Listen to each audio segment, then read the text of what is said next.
filed a TRO with an addendum, and the judge denied it. The addendum states all the facts and by Texas law, family code, Texas rules of civil procedure, and there's no reason not to grant my pleadings. Pleadings means you're begging. You're begging to a higher deity. So you're begging to your God. God doesn't have to answer all your prayers. And you can say, well, there's no reason why God shouldn't answer all my prayers. I did everything according to Texas law, family code, Texas rules of civil procedure. You know what? You can do everything according to the Bible, word for word for word, and you can say there's no reason not to grant my pleadings. Like I said, pleadings is just another way of saying begging to a higher deity. So, or to somebody superior to you, or begging to your mom or your daddy. They don't have to grant you anything. And just because you don't understand why they're not granting it to you, mom or daddy doesn't have to explain it to you if they don't want to. So that's the attitude you can get from the judge. If he says, you know what, I'm not going to give you the findings of facts, I'm not going to give you the conclusions of law, I'm just going to tell you no. Just like mom or daddy would say, look, I don't have to explain why. You know what, I'm just going to tell you no. Because honestly, like I said, I explained 1 billion times to everybody.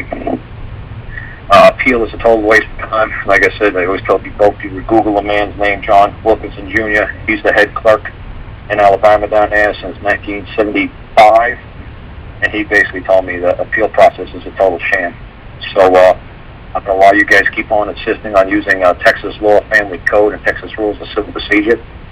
I have no clue. I mean, how you folks don't realize that if you're not part of their Teamster Union, if you're not part of their bar member association, if you're not a member of their society, and you try to use I even explained that a long time ago to that Dean Clifford. I said to him, why are you using Canadian Constitution, Canadian rules, bench rules, crown? Why are you using these rules?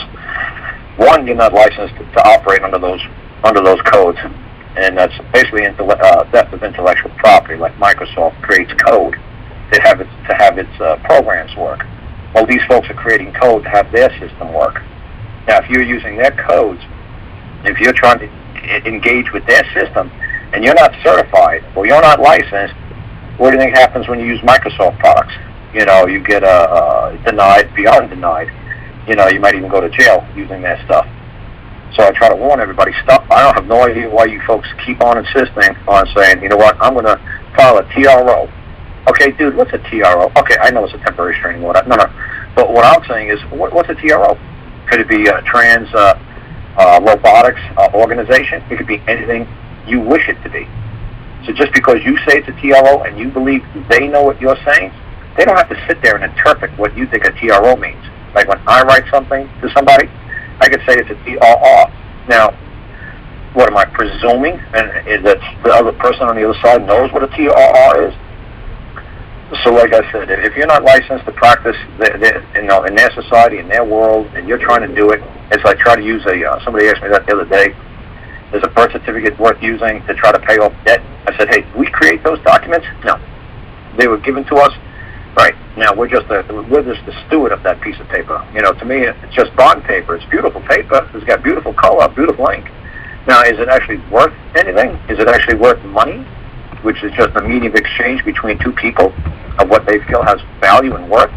Now, a birth certificate has absolutely no value to me until I want to, like, say, cross a border, or until I want to get a driver's license. Other than that, I got no use for that birth certificate my whole entire life. So how much is that worth? Not much. So like I said, unless you created that security instrument, you created that note, you don't know what it's worth. Like I said, what when you find a note on the ground, a Chinese note, a note or a birth certificate on bond paper written in Chinese, or whatever, if you find a Chinese dollar bill, whatever you find like a note from Zaire, it's got $1 billion on it. How much is that thing worth? It's worth about 5 cents. It depends on what somebody will give you for it. So like I said, this guy just said, last week I filed a TRO with an addendum, and the judge denied it. The addendum stated all the facts about Texas law, family code, and Texas rules. There's no reason to not grant my pleadings. I've also filed a motion for an emergency hearing, which they have not honored. Of course they're not going to honor it because it's not your court. You can't motion them to make an emergency hearing. What the other side can, like say the Department of Human Services out there in Texas, they can do a motion for an emergency hearing. If you don't set the rules of the court, and then you just think you're going to use their rules because you read their big book and you spent 10,000 hours reading their big book and you know their big book better than they know their big book, they don't care. You're still not certified, you're still not licensed, you still don't have to be recognized. If they just choose to ignore you, there's absolutely nothing you can do about it. And that's why I said, like I did with the folks in Canada, I made it 4 sentences. And the first 2 sentences was just, you required your property be returned. And then the last 2 sentences was, 1, either pay me to keep my property from me, or 2, I'll forgive you of your debt. I'll forgive you of your wrong if you give me back the property immediately. So the Canada chose to give the people back the property immediately, which was Exhibit A, B, C, and D, which was 4 pictures of 4 children. But that's how I call children, exhibits. Exhibit A, B, C, and D. That's it. Not their names. You don't give the court your children's names. Those are your names that you gave your child, and nobody's got the right to use that.